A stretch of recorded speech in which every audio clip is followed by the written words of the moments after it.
আসসালামু আলাইকুম। Hello everyone, সবাই কেমন আছেন? আশা করি সবাই অনেক বেশি ভালো আছেন। তো আজকে অনেক সুন্দর একটা আমার জীবনে ফার্স্ট টাইম একটা বেবি শাওয়ারের কেক। তো এই কেকটা আমি করব। আমার অনেক দিনের ইচ্ছে ছিল যে একটা বেবি শাওয়ার থিমের কেক করার। আলহামদুলিল্লাহ অর্ডারও আসছে। আর কেকগুলা দেখতে খুব সুন্দর লাগে। ছোট, ছোট বাচ্চাদের জামাকাপড়, তারপরে হলো বাচ্চাদের জুতো, অনেক কিছুই আরকি দেওয়া যায়। তো আপুর রেফারেন্স পিকচারে আপু আমাকে এগুলাই দিতে বলছিল, তাই আমি এগুলাই দিয়ে দিলাম। আসলে কেকটা এত বেশি ভালো লাগছে, আমার ফার্স্ট টাইম করা। আমার নিজের কাছে অনেক বেশি ভালো লাগছে। তো আপনাদের কাছে কেমন লাগছে অবশ্যই সেটা কিন্তু কমেন্টস করে জানাবেন।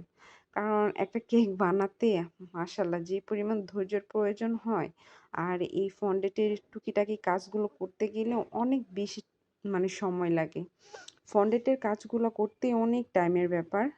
কারণ এগুলাকে সুন্দরভাবে তৈরি করা একবার না হলে তারপরে আবার তৈরি করা আসলে অনেকটা একটা খাটনির কাজ। ফন্ডেটের কাজ মানেই হলো খুবই একটা কষ্টের কাজ।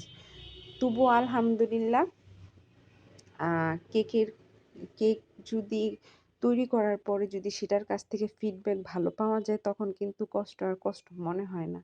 তো যাই হোক, এই তো আমার কেকের ফাইনাল লুক। আর আপুর কাছ থেকে আলহামদুলিল্লাহ আপুর টেস্ট অ্যান্ড ডেকোরেশন আপু বলছে তার খুবই বেশি ভালো লাগছে। তো কেমন হলো সবাই জানাবেন। আর ভালো লাগলে অবশ্যই লাইক, কমেন্ট, শেয়ার করে সবাই আমার পাশে থাকবেন। আপনাদের একটা লাইক, কমেন্ট, শেয়ারই কিন্তু আমাদের কাজের আগ্রহটা মাশাআল্লাহ আরো বেশি বাড়িয়ে দেয়। Thanks for watching. আল্লাহ হাফেজ।